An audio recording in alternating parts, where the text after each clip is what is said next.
Hello once again, ladies and gentlemen. Can we talk about Sonic Adventure 2? Ah yes, here we are again, the Can We Talk About podcast. Can we talking again, Kristen? Back in the saddle. Here we are, once again. Gem may be over, but we got unfinished business, Kristen, with this game, mostly. Is it weird for you to have finished Gem, which was a bittersweet thing, and then to come to this game, and I'm like, fuck you, Sonic Adventure 2, I never have to play this goddamn game ever again. I'm glad you're done. I'm glad it's over. Yeah, I'm glad you're dead. Also, Kristen, you still have unfinished business with this game, but we will get to that in a moment here. So, I'm, of course, Kristen, talking about that air quotes classic in every sense of the word. It is not a neon nightmare or a pastel phantasm. It's just an air quotes classic, because really, I think we've figured out, Kristen, if you like this game, you're kind of looking through rose-tinted glasses being like, wow, 2001 was great. I don't know what it was about my group of friends that as I started playing this game, independent of any conversations I had about it, all of my friends were suddenly talking about how great Sonic Adventure 2 is. And I'm like, you ignorant sluts. How dare you while I am suffering through this. And no one wanted to listen to me and hear my opinion about how the video game is bad. It's just bad all around. I've got something more important than Jules that I'm thinking about. My name is Joe. Please, Shadow, give them a chance. I'm Kristen. And we are playing Sonic Adventure 2 through very different means. I am playing on Steam. Kristen, you were playing on, I still can't remember. Is it PlayStation Now? Is that what it was? Yes. Play the game now on our streaming service, if your internet is okay. Why don't you tell us about your odyssey with trying to finish this game, Kristen? Okay, so after last episode, I assume if you've listened to this podcast, you have also seen the footage proving that I was having legitimate issues getting this game to respond to my commands. It was being difficult, some bullshit, bullshit. Unresponsive, basically. So I did my very best. After the last episode, I kept my promise, and I beat the Hero and Dark stories, and I did them very well, I would say. And then I also beat the final story. Kind of. So almost. I got to the second to last boss, which we will talk about, and the very last hit in that boss battle is incredibly hard to do when your controller is not responding to you correctly.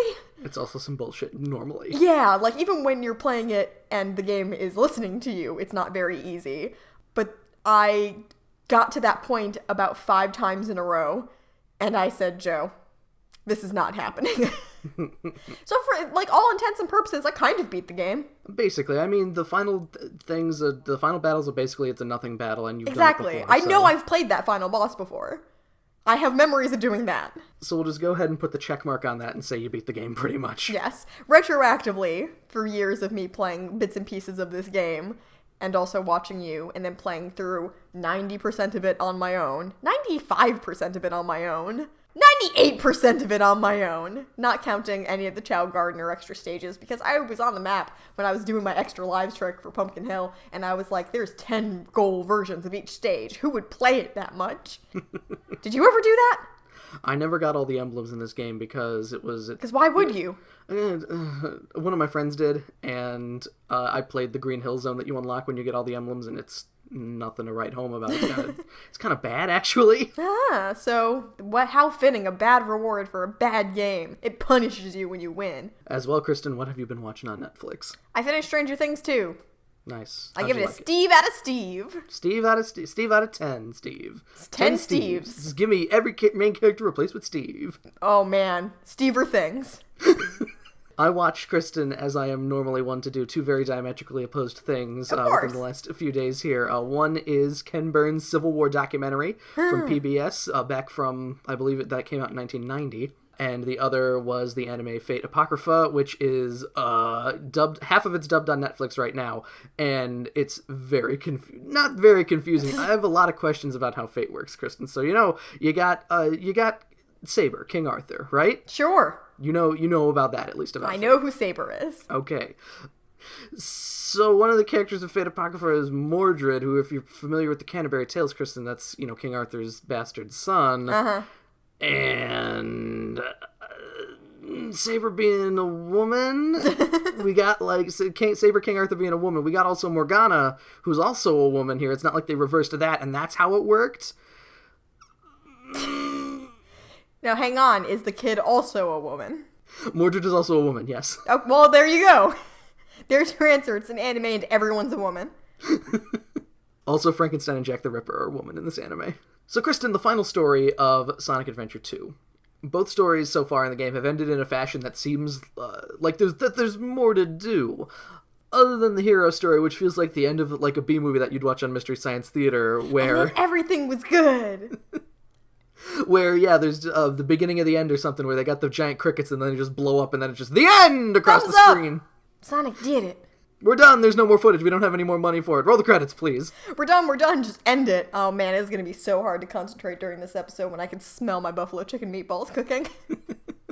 Well, Kristen, we may as well get things going right off here, because we've got the, as I said, the fun little thing that they do at the end of when you finish both the Hero and Dark stories, where there's the sad piano music and all the people saying the words. We're going to play that for you right now to get you hyped for the final story of Sonic Adventure 2. Set the mood straight. The ultimate life form of chaos, vengeance, space desperation, supersonic collision, untamed power of chaos, Professor Gerald, the truth about 50 years ago. Sonic Adventure 2. Last episode.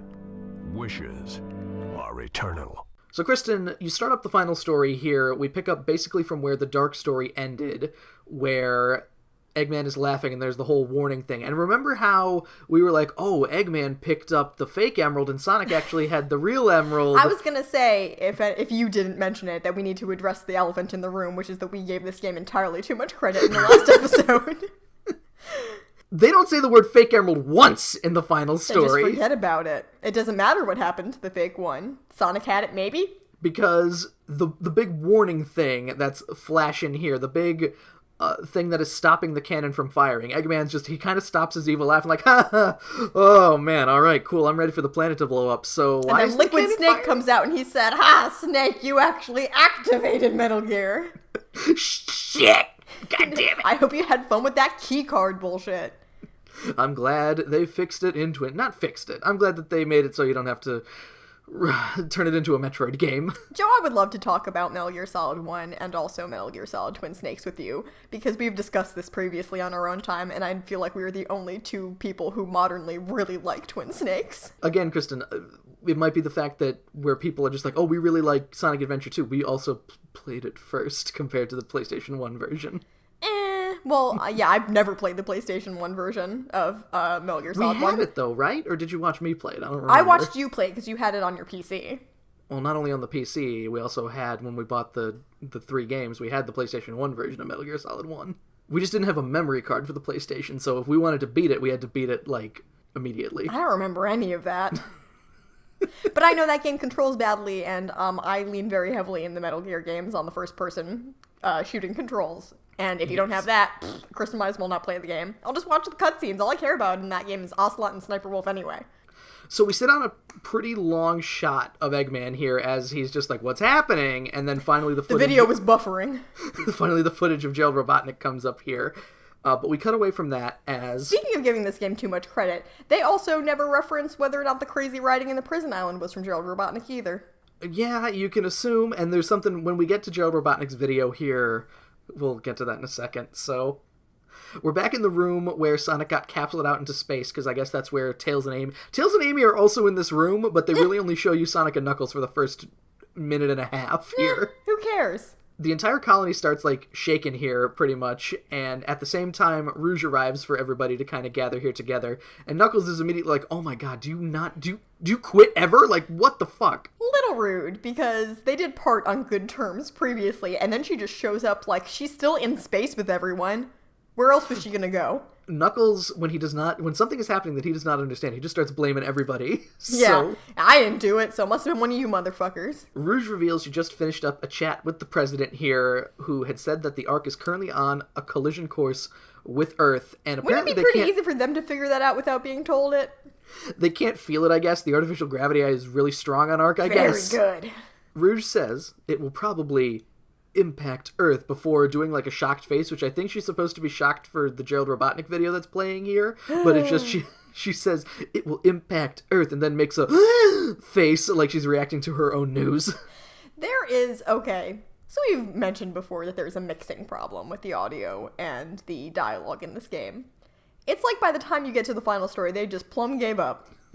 Because you can't hear a word anyone's saying, and also everyone was smashed. So we've got the footage of Gerald Robotnik starting to play here, I guess, because Sonic's like, what's that? And then we smash cut to Station Square here, where somehow, again, Gerald Robotnik is broadcasting to literally everyone in the world here. We see that gross little girl from earlier again, cowering against her mother. 2 more times before the end of the game. They were so proud of that model of an ugly little girl. And Gerald Robotnik is like, this is a death sentence to every human being on Earth.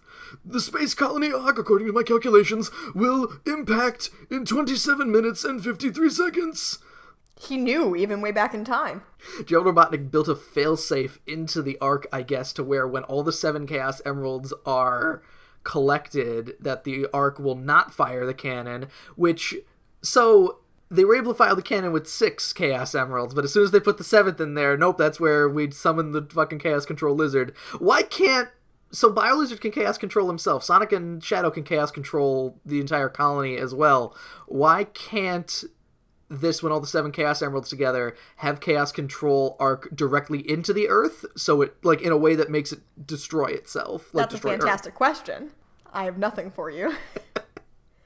Anyway, either way, we see people of all races and cultures here. There's a dude standing in front of the Arc de Triomphe. We got people in front of pyramids, all just being like, oh no, oh, Earth is doomed, oh shit, what blue hedgehog is gonna save us? And man, when they do anything other than what is presumed to be America, it's like they don't even bother trying to hide that they're racist.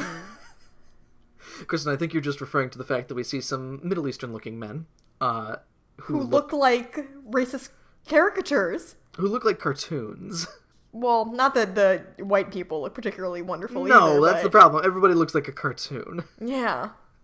It just is not flattering. Do you think the people who aren't in America are a little bit confused because they weren't the ones who received the laser threat? Just their day has gone, oh my god, part of the moon just blew up. That's weird. Oh my god, a space station is hurtling toward Earth. How do we know that Eggman didn't broadcast to everybody? With subtitles? Gerald Robotnik continues saying that the program cannot be disabled once it's initiated, even though they pretty much end up doing it anyway. That's bad technology.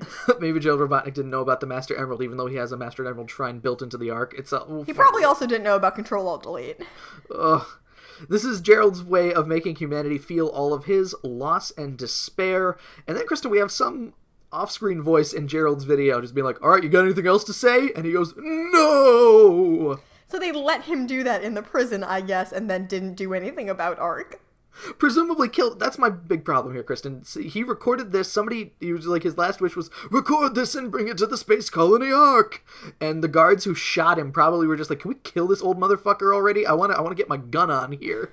I don't really care about what he actually said. I wasn't paying any attention, in truth. So we're gonna... what do you think the preferred method of execution was in Sonic Universe? I assumed it was firing squad, which is why when he went, ready! Unless it was just like, ready, the death laser that'll blow up his brain, Scanners style. Woo! I like the sound of that. Amy is just like, who even is this person? That's a familiar mustache, but I'm not sure. Eggman walks in at this point, and he's kind of cool as a cucumber. He's just like, that man is Gerald Robotnik, the world's greatest scientific mind at one point, and my grandfather, by the way. Yo. And Knuckles is like, okay, what did you do, you bitch? And Eggman's like, if I had the chance to do this, I would have done it much earlier. And Sonic goes, what do you mean by that? And then they don't say anything about it. Oh, hey, Sonic, it's you. Anyway, so I guess Robotnik is saying that he would have destroyed the Earth, but just not if he were on the colony and would have died in the process. His motivations really, take a confusing zigzag in the final story. Eggman just basically, he disregards whatever Sonic's question was here, and it's just like, oh, so you're still alive. You're pretty resilient, but I'm not actually that surprised. And then Sonic says, Kristen, that Knuckles piloting the shuttle is way more dangerous than you'd ever be, dork. Why did they let Knuckles pilot the thing? They didn't, though. He just grabbed the wheel at one point, remember? Oh, I guess so. I thought that meant that he was flying it the whole time, and Sonic was like, in retrospect, that was a bad idea. Eggman brings over Gerald's diary over here at this point, Kristen. He gives it to Rouge. I guess it's a floppy disk. And just crack that open. And Rouge puts it in a computer here so she, the worst voice actor in this game, can read these final notes of Gerald Robotnik, I guess. And you better believe Kristen checked the fuck out.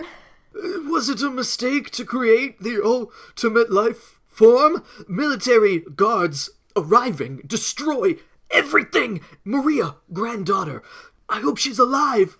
Wait a minute. Oh, shit! She's not alive! Oh, no! It went pretty bad, it turns out.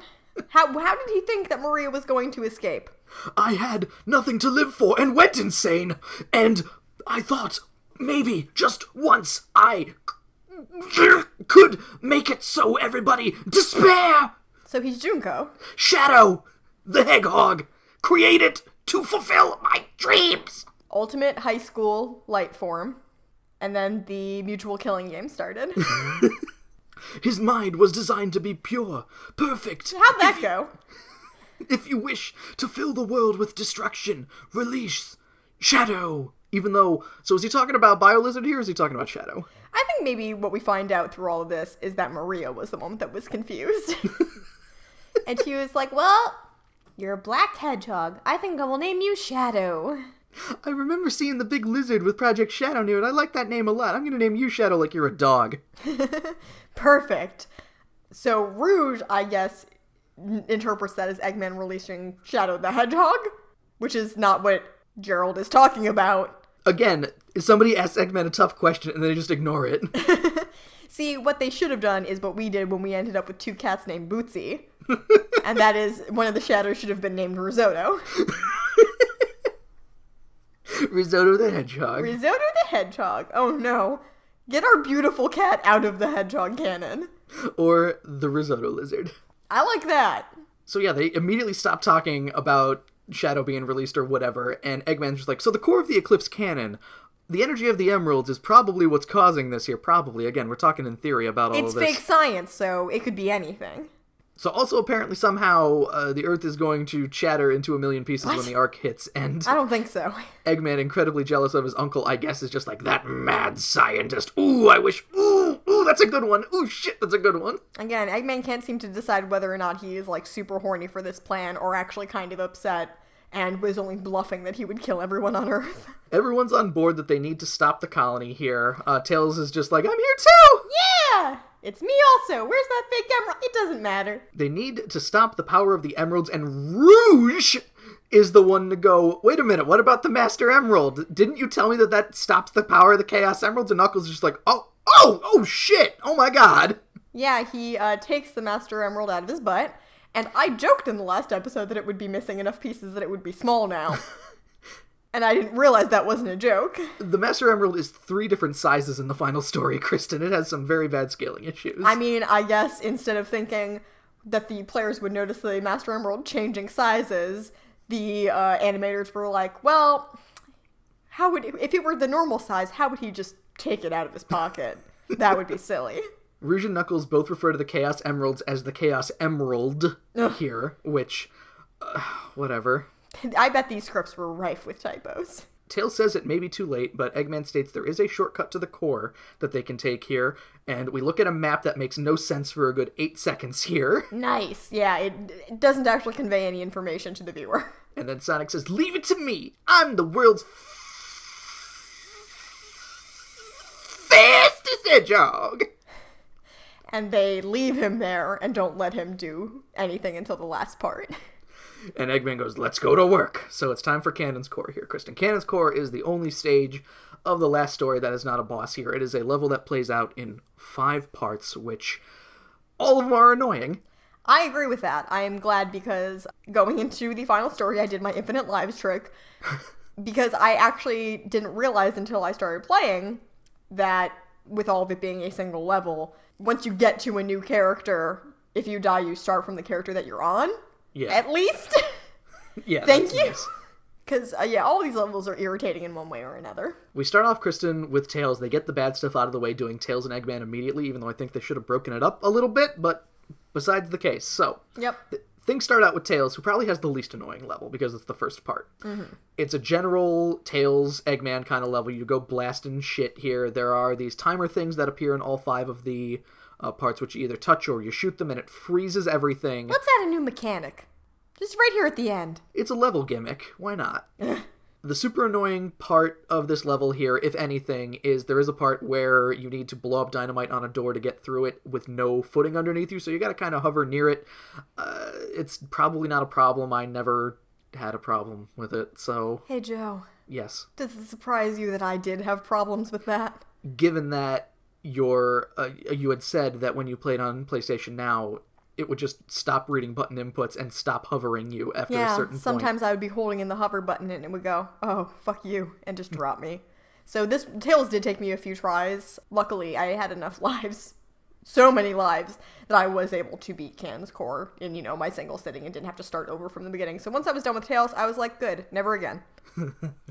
The final room of this section, and Eggman section 2, it's basically not even a puzzle room, I'd say. It's just you gotta freeze stuff correctly so you can jump on it to get up to this area where it's just a little too high to jump normally, so... Make no mistake, I was so over this fucking game at this point that I did all of Canon's Core with a YouTube video open showing me exactly how to beat it.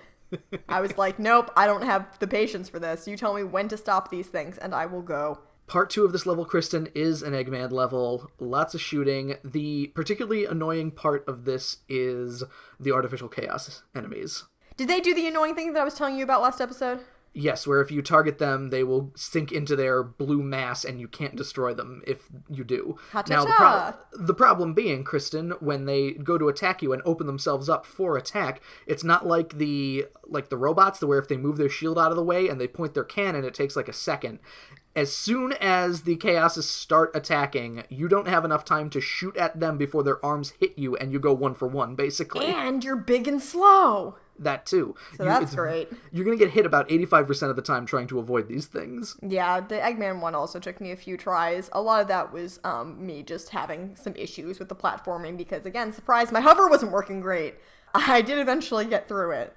Lots of electric green acid in this part, a lot of moving boxes that need to be frozen in place. It's wonky platforming, and wonky platforming is not good for this stupid... We've said that platforming platforming in small spaces. Yeah, so that's always fun. Part 3, Kristen. I liked this one. This one's actually easy and takes maybe 45 seconds. Yep, not hard at all. You climb, you push some buttons, good job. You are in the central area here. You need to climb pillars, I guess? Yeah, just alternate between them until you get to the top one and can freeze the waterfall. Yeah, you freeze a waterfall to get behind it, and then you gotta just, kill some artificial chaos enemies. You throw a switch, which opens up a thing that empties the water out of the core or something like that. And you get a good 20 seconds of Rouge just standing on top of the button after you do drain it, as some water comes in, and they're like, we probably can't just let it show all of the stuff coming up, so... So at this point, Kristen, and my copy of Sonic Adventure 2, I don't know if it's like Windows 10 doing this, or just my computer or something. Mm-hmm. Sonic Adventure 2 has had some trouble sometimes when going to play it to where it would freeze when I started up the game. And it froze just like right after the opening cutscene. So it would never really cause me problems. I would just have to launch the game 3 or 4 times to get it going. Uh-huh. At this point, when we hit the now loading thing, when switching between the Rouge and the Knuckles part here, it froze. And I was very angry because I'm not a fan of Canon's Core, Kristen. Joe, I would never ever wish bad things to happen to you in regards to this game, but I cannot help but feel somewhat vindicated that you got to experience a fraction of my frustration for just one moment. I was going to say, it definitely isn't as bad as what happened with you, because I was able to just go through the parts with Tails and Eggman and Rouge again, and just, it loaded the second time, so here's Knuckles and Kristen. The Knuckles part is probably the worst, because 90% of it takes place underwater. It was, and okay, we haven't really talked about it before, the swimming controls are bad.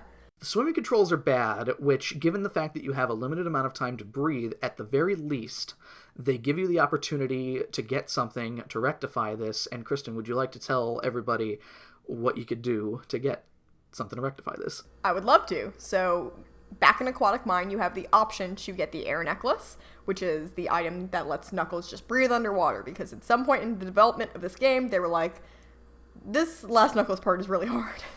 I don't think players are going to like this, so they give you an option to help yourself a little bit, because, make no mistake, it's not easy when you don't have to constantly be going for bubbles. It's just less stressful.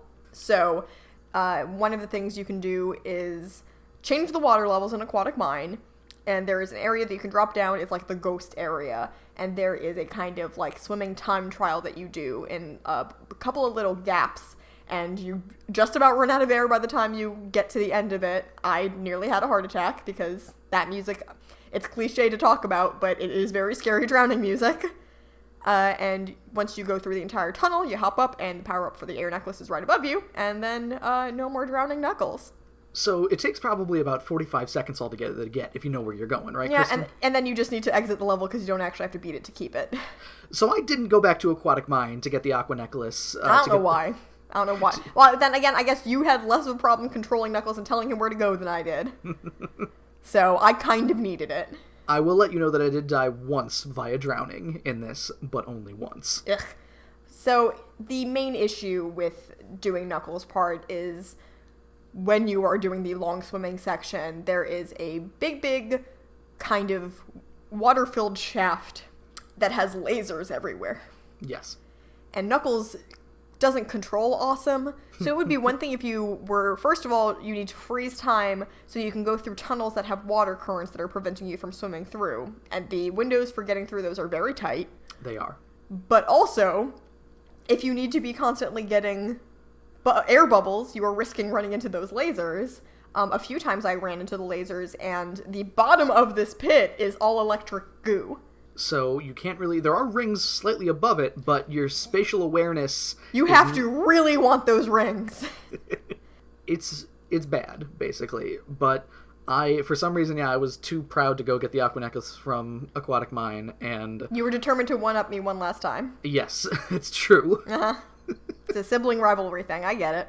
Thankfully, Kristen, once you throw the switch to open the last door, because that's what you're trying to do, you empty the water out of the core, and you open this door so Sonic can get through to get to the core here.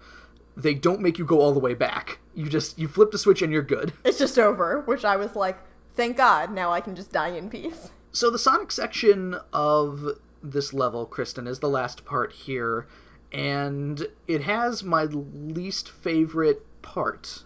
It's very confusing. I feel like, for it being so short, and once you know what you're supposed to do, in retrospect, very easy, I feel like they don't communicate very well to you what you're supposed to do. And, No. They make it seem so much more complicated than it actually is. So basically, okay, so you walk forward, and the camera trains itself, it's on a rail, essentially, to move toward the room that's on the right. Uh-huh. And in the room that's on the right, you've got 3 enemies, a robot, 2 robots with shields, and an artificial chaos balloon man with no ground beneath him. Yes. So I jumped into the black pit once, and I was like, whoops, that's not what I'm supposed to do. So I go back over to that part, and I destroy the artificial chaos man, and then I'm like, okay, where am I going here? And then I fell to my death again. At this point, I had 0 lives, so... Oh, jeez. I'm incredibly anxious here, and so what you need to do is destroy the 2 enemies, destroy the artificial chaos man, homing attack yourself back to where you jumped from, basically. He's just far enough out that the jump is kind of like a leap of faith, because you need to run fast enough and direct enough to smash him, and then just pray that your controller will listen to you when you say, and now go this way. Yeah, homing attack backwards. Mm-hmm. And then basically you start running toward the camera, because there's actually a door on the left that you might not have seen, which I was just like, oh wait, there's a door over here, isn't there? And this is me who's played this game 3 or 4 times through to completion. Yes. So after that, it's basically you need to freeze stuff to get past some lasers. There were several scares that I had where I had 0 rings, and basically you go slip sliding away as the last part. You freeze the thing to get under a thing, and then... So here was my problem, really Yes. quick. So with the rushing water, in the section that you first kind of encounter it, my easiest way to kind of deal with it was to do the bounce attack. Yes. So when I got past that area and got to the slide, I assumed I would also need the bounce attack. Well, first of all, the water takes you in the opposite direction, and when you're going in that direction, the camera swings like, yeah, this is right. And there's a little pit there that if you wait long enough, you just slide down it. There are also 2 pillars that have time freezy things on, which you don't need to actually touch at all. I have no idea why they're even there. They made me think I was doing something different, and also to put switches in the opposite direction, the way that the camera has turned, makes you think, oh, I go this way. But that's actually a bottomless pit, and you die there. Yeah, maybe that's something that's one of those find the lost Chow things or get into a Chow box. Maybe that's what you need those for. Who knows? It took me a little bit to realize that once you are on the like rushing water slides, you just need to hit the regular jump and you have like perfect control over where you're going. And once you're over that like first hump, you really just kind of let Sonic slide and he's good. Yeah, and you hit the goal ring and you're there. No problemo. So altogether, Kristen, I am just going to give Cannon's Core a 5 because it's really it's got some decent ideas. It looks okay. You find that in the final Sonic section with the slides and stuff as well, everything starts looking very not as techy, but like ancient looking. Whereas the Cannon's Core, this is the core of a space station. Why is there? And then we find soon after there's a replica of the Master Emerald Shrine for some reason. It's like for some reason Gerald Robotnik went to Angel Island and just picked up some of it and just slapped it inside the colony. But Cannon's Core is not a great level, and I kind of like what they did where you play as everyone, but this is this game we're talking about. So if we actually liked playing this game, it'd be like, whoa, cool, all the stuff mixed together. Oh man, it's like a final thing and everyone's working together and actually I hate all these people, so I don't give a shit. So Kristen, we're back on the arc here, 19 minutes to the destruction of literally everything. Amy is still complaining about being left behind. Then maybe do something about it, Amy. She's complaining about not getting to do anything and no one wanting her to help, and then she continues to do nothing. She notices Shadow looking out the window here as she walks, and she steps away and she's like, "That Shadow!" saying it to nobody in particular. And then she strengthens her resolve and goes, "Everybody's trying their best. I shouldn't be whining. I should see if Shadow wants to help." He really looks like someone who is thinking to himself, I'm one pink hedgehog speech away from helping. Yeah, help. I can get on board with that. So Amy runs into the room here and begs for Shadow's help. She really turns on the waterworks and everything. Shadow's just like, there's not really any reason to help. I don't know what you're trying to ask me for. The guy who made me is the one who set all of this up, so I'm pretty good, actually. Sad piano music starts here, Kristen, and Amy's just like, but all the people in the world are basically good. Basically. There may be jerks out there, like the professor said, but everybody deserves a chance to be happy. Maria! So Shadow hears the air horns in his mind, and he's just like, wait a minute! We flash back to Shadow getting capsuled again here at the beginning, and we hear more about Maria's wish. She wants to protect everybody on the planet. Shadow's reason for being is to give everyone a chance to be happy on that fucking blue-ass rock down there. And then she goes, sayonara, Shadow the Hedgehog. And, Kristen, how did Shadow fuck up Maria's wish so bad? He really couldn't have done any worse of a job. It's kind of impressive, actually. I can understand Shadow's memories might be fucked because his brains got scrambled a little bit. His brains got scrambled when he got shot down to Earth and put in cryostasis or whatever, but, he really fucked up. It's like he woke up, looked in a mirror, saw that he looked evil, and thought, okay. No, I'm an evil guy. Yeah, I think that's how that works. That makes sense. Shadow realizes that he fucked up at least, and he's just like, I have to go now. My planet needs me. Is this when he has the single tear, too? Does he have a single tear? Someone does, and I think it's Shadow. It's very tiny, very subtle, because he's too cool to cry. 15 minutes to impact here. Sonic and Knuckles arrive in the core area where the Chaos Emeralds are all now up on pillars rather than in the gun area. Everyone else is nowhere to be seen. We're just smoking a blunt, hanging out with the president. Wait a minute. No, I was going to say, because we see what looks like the core thing from when Eggman and Rouge were, hanging out there. Was there all just, water? But was the Master Emerald Shrine below them where they were, where Eggman was at the beginning of the Dark Story? Or the beginning of the final story here? Where are they, really? I have no idea. Whatever. That map didn't make any sense. Knuckles is confused as to why this looks like the Master Emerald Shrine, and Sonic says it's because they wanted to harness the energy of the Chaos Emeralds, I guess. So, it's the feng shui. Really helps. Just got the aesthetic right. Sonic and Knuckles start heading towards the core, only for Gerald's defense system to come back online here. A giant fucking lizard materializes out of nowhere. I forgot here, Kristen, in the initial cutscene before Cannon's Core, when Gerald Robotnik says that he wants everybody to feel his despair or whatever, that line starts playing again at one point, only to be cut off when Eggman shows up. No one gives a shit, old man. And same here, he starts saying that line again, except it's multi-layered or whatever, because there are flying screens of his face everywhere, and then out of nowhere we get a giant lizard. Hello! It's me, the final boss? The bio-lizard. I feel like to some degree I almost expected that bio-lizard had more to do with the story somehow, but he really just shows up, and you fight him, and then he's gone. Knuckles goes, is this the prototype of the ultimate life form? Because somebody needs to, I guess, to identify Save it. for the kids. Shadow's here, and he's like, leave this one to me. I'm here now, and it's my turn to be cool. So the bio-lizard fight, Kristen. This fight is King Boom Boo, but worse. I almost don't agree with that. I don't want to ask if you like this fight, Kristen, because I'm certain that you don't. Absolutely not, because it's a frustrating fight, and I never like having to run toward a camera. I feel like getting the hits was more frustrating on King Boom Boo, because at least the lizard stops, and you get a chance to kind of, like, reorient yourself to give it a good smack on the giant boob it has on its back.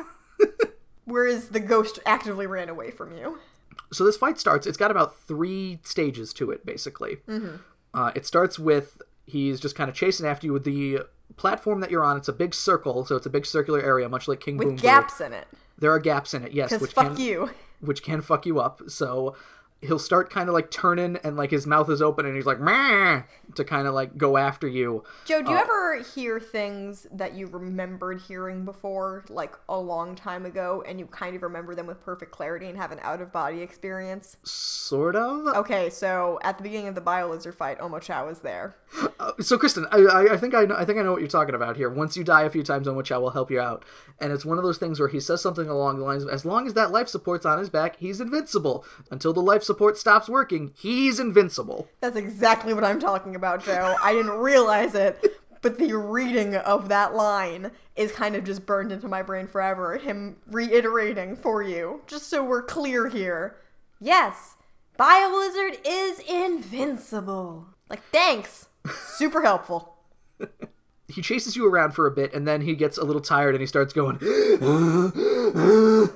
and you need to... That's what Madeline's cat Angus does.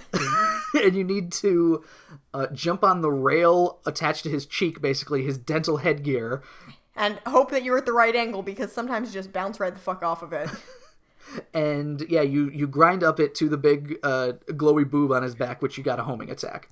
Joe, I don't know what the fuck it was. The first time or so that I did this fight and was just kind of getting a feel for it, there was something really weird about my timing grinding up to the giant boob, because I, for a really long time, assumed that I couldn't hit it if it was red, because something up there kept hurting me and throwing me back down, and I couldn't figure out why.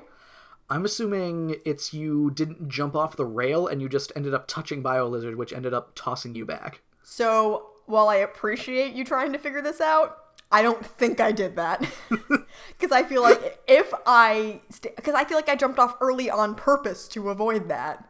Because the thing is, you might think that the area surrounding the boob, you can stand on it, but you can't. No. Sure cannot until the very last hit. Until the very last hit, of course. The rules change immediately. Immediately. So you do that. Bio-lizard also has some attacks where he spits out shadow balls at you. He turns into Gengar, and the 2 through 5th hit, or 2 through 4th, whatever, how many hits there are, 6, I think. 2 through 5, he chases you for a little bit, and then he starts firing shadow balls at you. Yes. And so I made a mistake my first few times doing this, because again, I did this fight a lot of times because I kept dying on the very last hit. Yes. So I didn't realize that it's a lot easier to avoid the shadow balls if you're way further away from him. So there was a time period where, with however many rings that I had, I just kept getting hit by them every single time, and I would just get hit and then collect all my rings again and get hit again and collect all my rings again. And it was a very fun experience in this video game. Kristen, quite honestly, if you're farther away, you're still gonna get hit, because these things do not follow much of a set pattern. There's no pattern, because you either have to jump or roll. Omochao tells you can roll, but if you roll... Omochao's a bitch liar! You're still gonna get hit a lot of the times. Yeah, the attack is very fast, and like you said, there's no pattern to it. If it were, like, literally just a one low, one high, I feel like it still would have been hard, but, like, yes. fair. Yes. And even then, it's like you said, you could pick up your rings almost immediately, so it doesn't matter. Yeah, it wasn't hard for me to get to the last hit of this fight a couple of times. Now, I had some trouble when, on the 4th hit, instead of going and, like, allowing you to grind up his face, he summons a bunch of eggs that do the Kung Fu movie thing of they attack you one at a time. Yep. They fly at you. Now, I even remember way back in the day being very confusing because you have to homing attack them to get up to a position in order to hit the... I hate that this is the nomenclature that we've adapted now, the boob. The boob on his head, on his back. Because the way you want to go doesn't really matter too much to the game. No, the game decides which egg that it wants to hit, even if you're pointing the control stick in the opposite direction. So you can do a fucking lap around him before it gives you even a slight chance to go hit the area that hurts him. And that's the thing. I tried to force it 2 or 3 times, and as a result, you land, like, next to it rather than homing attack it, and then you take damage, and then I'm like, fuck, I can hit him from here, and then you die because of course when you take damage you get kind of like thrown back slightly. So this is a very irritating boss fight, and we're not even talking about the final part yet. So after the 5th hit you get on him, he summons a bunch of the eggs again and starts getting everything all floaty. This is where the game, not to be inappropriate here, but just fucked my butt real hard. Like, so the amount of feathering you need to do this sudden, hey, what if Sonic Adventure 2 was a bullet hell game? It's there aren't even that many, but it's one of those things where you are moving in, like, it's moving in a circular direction around him. They're also firing at you. I don't know if you can avoid them. Yeah, you are also being pushed. So you need to just kind of overcorrect and move forward between these things because you have no control over yourself besides your movement. And if you get hit once, you lose all of your rings, and all of your rings drop underneath you. So if you get hit twice, you die. And considering the boss fight can take up to 3 or 4 minutes at this point, it's an absolute bastard to get to this point and then just, dead.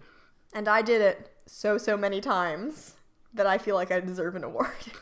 No, I forced it, and I thankfully got it first try, but I was just like, I'm glad it's over. I'm glad it's a sweaty palms boss fight. I like the song that plays when you fight BioLizard is my favorite in the game, but I hate the fight, so now I dislike the song again. Just by association. The person who I spoke about either in the last episode or the one before that, the streamer who I watched also playing this game, I went back to watch, after I'd missed it live, his end game completion.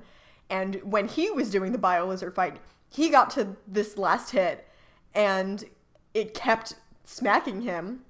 So what he did is he opened up the command prompt and he kept giving himself more rings so he wouldn't have to start over because he was like, no, absolutely not. Like, he didn't cheat at any other part of the game, but he was like, no, I'm not doing this again. And I get it, my dude. Also, when you beat BioLizard, Shadow goes, take that, you ugly prototype. Pot calling the kettle black. Pot calling the kettle Shadow. Damn it. I was going to say that. Also, it's worth noting the fact that I didn't get the last hit on this is almost irrelevant because I have seen the next cutscene and the end of the game 5 million times in my life. So, the next cutscene starts immediately here. Sonic and Knuckles are running up the steps of the Emerald Shrine. Again, the Master Emerald is 2 different sizes in 2 separate shots right here, where it's bigger than his hand this time, but then when he sets it down, it's bigger than his body, basically. And this wouldn't be confusing if when it was pretty small, it wasn't exactly the same color as one of the other Chaos Emeralds. It's very stupid. Knuckles sets down the Master Emerald here, and he stumbles through his, incantation like he's reading it off a piece of paper. Like he's a voice actor who was seeing it for the first time. Oh, okay, let me see. The servers are the 7 chaos. Chaos is power. Power is enriched by the heart. The controller is the one that unifies the chaos. Only you can do this. Stop the Chaos Emeralds. Let us have this day our daily bread. And forgive us our trespasses. Wait, no. As we forgive lizards who chaos control against us. Amen! Good spell. Very good. Primo spell. Good answer. All the voice acting, it gets 20 times worse at the end of the game. What happened? The Master Emerald starts getting all spinny here, and BioLizard roars and, phases out of there. For some reason, Shadow's like... Schwamp! Shadow's like, is that what chaos control is? Dude! That's your thing! Knuckles asks why the space colony is still being dragged down towards Earth here, and then falls over. And he's just out, I guess. Eggman comes in over the PA and says that BioLizard has fused with the colony and is controlling it now, I guess. Used chaos control to $1 million man himself into the space station? To stick the nose of the Ark up its butt. Yes! BioLizard. Fun fact, he's kinky. Knuckles is like, Sonic! And well, Sonic we have all 7 of the Chaos Emeralds here, so I guess we're doing the supersonic thing that happens at the end of every single game.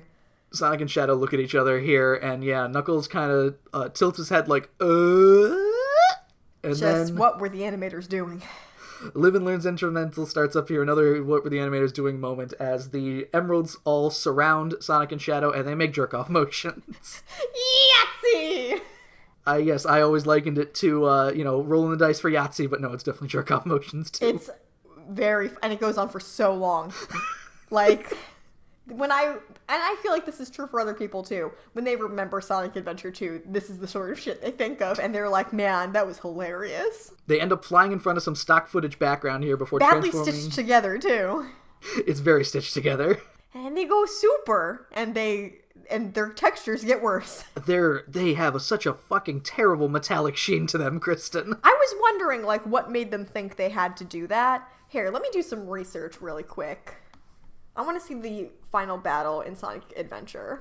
What do you think, that he was just kind of yellow and maybe glowy in rather than looking like a piece of metal? Yeah, that's what I want to see, if like they set a precedent and that's why they felt like they needed to stick to it, or if it was just graphics. Let me get through this fun intro sequence here. I don't know if you remember Sonic Heroes, Kristen, but when you're Supersonic... Whoa! What?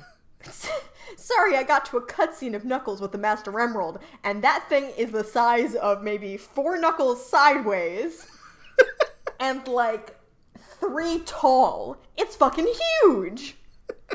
It's so big! Okay, I'm sorry. No, this game sucks. Wow! Okay, the Chaos Emeralds are like fit in your palm size, and the Master Emerald is like 50 times bigger. This looks ridiculous. I'm sorry, I'm still trying to get to, it's near the end of the game and Sonic is just laying down, hanging out. This game sucks. I looked more into it since we started this. No, Sonic Adventure is a game that I do not want to play again. It makes no goddamn sense. And they're inside a memory, and Tikal is there. Where's the final boss? I'm on a thing called Sonic Adventure Dreamcast Final Boss. It's 20 minutes long. Just let me button through it. Hold on much longer, I will never let go. That song is good. And I'm not embarrassed to say that. Open your heart, it's gonna be alright. Okay, let's see. Are you super yet? Like where? Nope, he doesn't turn super until literally the second the boss battle starts. There's no cool cutscene to rev up Perfect Chaos. Who, hey, doesn't look that bad. No, Sonic's just yellow. Also, Station Square got totally destroyed, so I'm not sure why Tails was given that Chaos Emerald, because that shit doesn't exist anymore. He protected it from a missile attack, Kristen, not an eldritch horror born of the Chaos Emeralds. I suppose so. Yo, Joe, I don't know how much you remember about it. This entire game is Sonic and Tails being super inept at keeping Eggman from stealing Chaos Emeralds from them. They collect one and then he just takes it, and then Chaos powers up again, and they're like, oh, well, we fucked up! Like, yeah, you did. That final boss of this game really doesn't look too bad, all things considered, with the destroyed city. Okay, I'm sorry. It basically follows the same concept as Final Hazard, too. Except in space. You have another plane to work on here. You can move vertically. And Chaos was an interesting character design. It was definitely interesting, which... Instead of a huge lizard that you only fight twice. Yeah. I mean, you fight Chaos 5,000 times, but... Anyway, okay, the Final Hazard here. Also, when Shadow transforms, the fur that is black ends up being kind of like whitey metallic, but yeah, that was the thing I was thinking when I back to the textures. If maybe them looking metallic was kind of their way of compensating for making sure you could tell that Sonic and Shadow were different metallic, like Shadow's not gold. Sonic is gold-ass gold. Yeah. Shadow's like silver gold. Like whitey gold, kind of. Yeah. He looks pretty cool. I don't know what it is about this goddamn video game and my rose-tinted nostalgia glasses. I like Shadow. I do. Fucking fight me about it.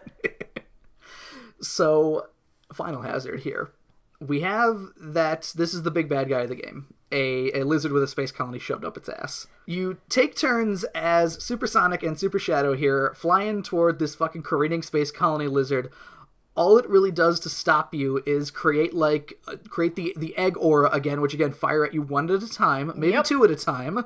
Like, I, again, don't know for sure because I've had a lot of false Sonic Adventure 2 memories, but I feel like I have done this boss fight and beaten it as a child. It's not very hard. He grows boobs on various parts of his body. The swelling areas. You gotta attack his syphilis. And you need to, fire yourself into those here. And he'll also fire a laser at you, which... what they do to explain why you're switching back and forth as well is because, of course, Kristen, in order to become super, you need 50 rings. Of course. And it acts as like a timer, so the rings start going down, and it goes, okay, you go collect rings, I'm gonna go kick his ass, and that's why you switch back and forth between them. I don't know where they're getting these rings, but they're getting them, so... In space! So yeah, if you start to lose too many rings and can't get close enough to hit him, like if you're just in a bad position, which can happen, if you fly underneath the lizard, you can just automatically switch to the other character. I forgot about that, actually. I guess you were just too good at the video game, Joe! So, yeah, the only way to lose the battle is to run out of rings and you end up flying towards Earth, burning up in the atmosphere. Which is funny, because that happens to Shadow anyway. It's honestly, it's kind of an anticlimactic fight. You do have Live and Learn in the background, which is the ambiance is great. Yes. A+. This is a very good song. It reminds me a little bit of like early 2000s Nickelback. You also have some fun things that can happen, like when you hit BioLizard as Sonic, he'll go, yeah, take that, you creep, and then it switches to Shadow. You get a little cutscene every time you switch as well, and Shadow will go, here I come, you creep! There is some top-notch voice acting. Apparently, BioLizard's a creep. I mean, you're hitting his swelling parts and there's a space colony shoved up his ass. He's not doing himself any favors to his new friends, that is for sure. But yeah, every time you get hits on, people will call you from the space colony and say encouraging shit at you. And it's at this point that you really recognize that Eggman's the only even mildly competent voice actor in this entire game. Also, when you are down to like 30 or so 25-ish rings, like, halfway there, you'll hear from somebody of just being like, Shadow, are you okay? You gotta get more rings if you need to. I can switch out. I mean, they're in space. I would be surprised if they could hear each other well. That also happened when I got the final hit on Final Hazard, so you see him blowing up going, bleh! And Sonic's going, Shadow, are you okay? No, actually, no. He's not. I don't know what happens to Shadow. Let's discuss this. All right, so I got a big thing with this last cutscene here, Kristen. Sure, tell me all about it. So basically it starts off, BioLizard's still careening towards Earth here with the space colony. Sonic and Shadow are now 50 miles away from him. Yep. Flying up toward him and going, there's no way that's getting through. And then they use Chaos Control together. But big Chaos Control. Shadow hears the voice of Maria again, give him a chance to be happy. He's haunted by a specter of Maria that tells him to kill himself. So they Chaos Control the space colony and Sonic, presumably. Yeah, I was going to say, so I guess Sonic also teleports back up to the Ark. And they get BioLizard off of it, I guess? They don't show that surgery. He's just gone. Yeah. He's just gone. Shadow falls towards the Earth here and gives his, this is what you wanted, isn't it, Maria? Now everybody on the planet is safe, thanks to me, essentially. Waha! And then Maria's face comes in at 50% opacity, and she's doing a just according to Keikaku face. His duty's done, he's cool with dying, whatever. We see everybody, the gross lady in Station Square, again here, all the Middle Eastern men and the people at the French cafe who probably aren't from France because we saw the guy in front of the Arc de Triomphe before. It's fine. I love also that for the brief amount of time where we were like into Sonic and that was a thing, I do remember reading the Sonic comics long enough to see that Shadow crashed to Earth and made a crater and he was just fine. And I guess that's the setup for Shadow the Hedgehog. I mean, he did fall to Earth in his super form. And again, he fell to Earth once before, not in his super form. He's just getting really good at it at this point. So, alright, my problem being, Kristen, it seems like it's implying that Shadow didn't need to fall to Earth. Yeah. It seems like he decided to. Shadow should value his life. I don't know. He might have more work on this earth, Kristen, you know? He does, Joe, if the sequels to these games are any indication.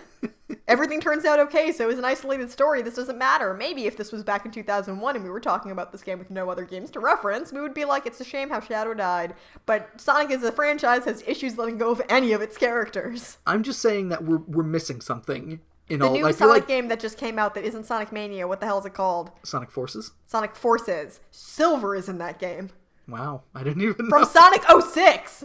The bad one! The very bad one. But Kristen, I think that we're, missing a scene here where BioLizard, dies after they kill it here, and it's just no, it's still going to Earth, and then Shadow's just but wait, maybe Chaos Control. Since we have all 7 emeralds here, it'll be the most powerful Chaos Control we have, or something. Uh-huh. And they're starting to fly here, and it's well, wait a minute, what'll happen to us? This is going to use the last of our ring power. And Shadow is just don't worry about it. And then, Sonic does a Shadow! And then that's when the Chaos Control happens, and he has to sacrifice himself in order to save Sonic. Yes. Because they were previously collecting rings for each other. Whatever. So we're back on the space colony here. The important thing that we need to wrap up is how Rouge and Shadow were in love, I guess, or something. Rouge and Knuckles, Kristen? No, Rouge and Shadow, because Rouge is apparently the one that cares the most about Shadow dying. Everyone else just hated him. So we're back on the space colony here, and yeah, Rouge is the first person to ask, where's Shadow? Sonic shakes his head and gives Rouge his gold bangle thing that's on his gloves, I guess. Here's some bling, hawk it. And Rouge goes, I wonder if the professor really created Shadow to carry out his revenge. No! Were you paying attention, Rouge? I think we determined the lizard was for that. Even I checked out. Sonic starts with, he was what he was. And I always think that he's going to stop there. Which is that's the kind of thing that you say when you're avoiding giving an actual opinion on a person that you don't like. Then he says, he's a hedgehog who gave his life to save us. Sonic is eulogizing now. He's already considering him dead, yes, which I understand why, but, whole whatever. They didn't even look for him. So all the characters are looking out windows and reminiscing or, kind of reflecting on their life here pretty much. We're having a last few powwows. We've got Eggman, who's just I looked up to Gerald Robotnik as a child. I wanted to be a great scientist like him. Did he really mean to destroy us all? Were you, no one seemed to be paying attention to anything in the last story.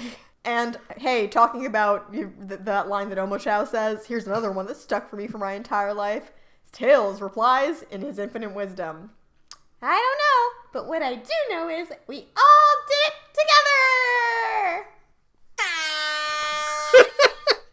And Eggman goes, you're right, and that's the end of the conversation. I guess it's a happy ending.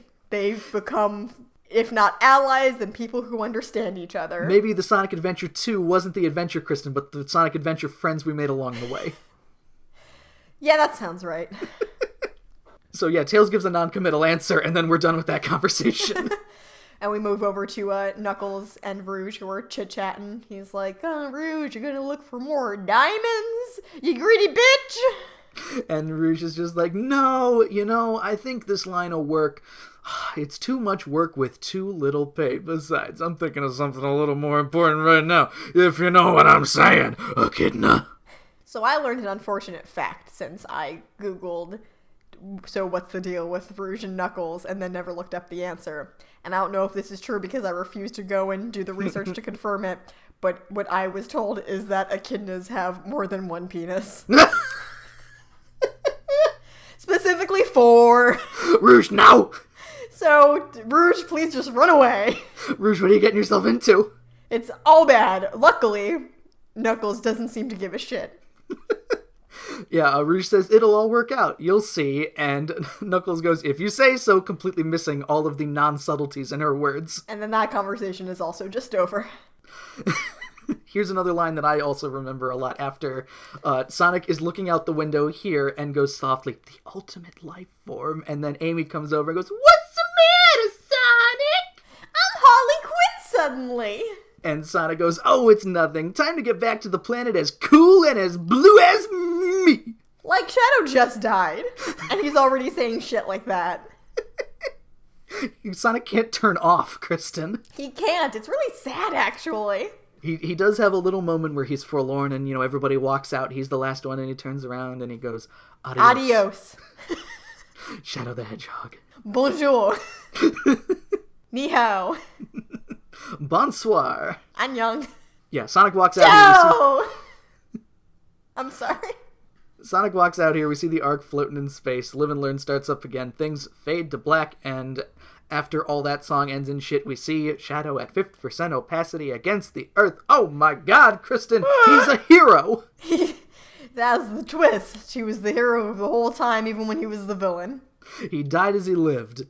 Dead? A hedgehog. So that was Sonic Adventure 2, Kristen. It's really not a great game. No. One that I'm not terribly fond of, mostly because, and when you had showed me today, Kristen, a tweet from one of your friends, presumably, who's just like, yo, Sonic Adventure 2 is my shit. And then, like, the tweet after that, they're like, it's all about the Chow Garden. And I'm like, they're right! It's all about the Chow Garden. That part is correct. Like, I watched, in between all of this, a, like, kind of retrospective review that someone did. I'm not really interested in promoting them personally, because they're already a decently popular YouTuber. Talking about how they were talking in another video about how Sonic Adventure 1 was a bad game. And that all the comments that he got ended up being, but Sonic Adventure 2 is the good one. So he said, okay, I'm going to take a look back at Sonic Adventure 2. And he started off by, okay, starting the hero story, City Escape, yes! Oh, this music, yes! I love the truck, yes! This is great! And then the problem is everything after that is terrible. So people just seem to remember City Escape and then, like, the very end of the game, very, very end of the game, and then the Chow Garden, which is good. It's a pet trainer kind of game within the game itself, and when you were leveling up your Chow and getting animals and the Chaos Drives, you can choose what levels you play.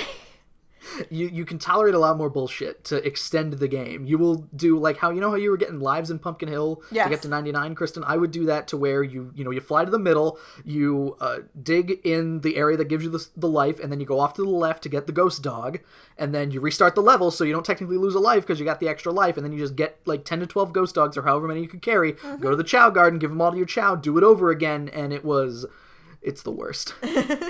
So it depends on how you choose to approach all of the content in this game and how it interacts with each other, I think. And certainly Sonic Adventure 2 is a product of its time, which we can't really say that excuses the bad controls and the voice acting and the awkward models and movement and shit, but we do know from future Sonic Team releases that they really get rushed into releasing shit to meet a deadline, like what happened with Sonic 06 and Sonic Boom, so... I believe that.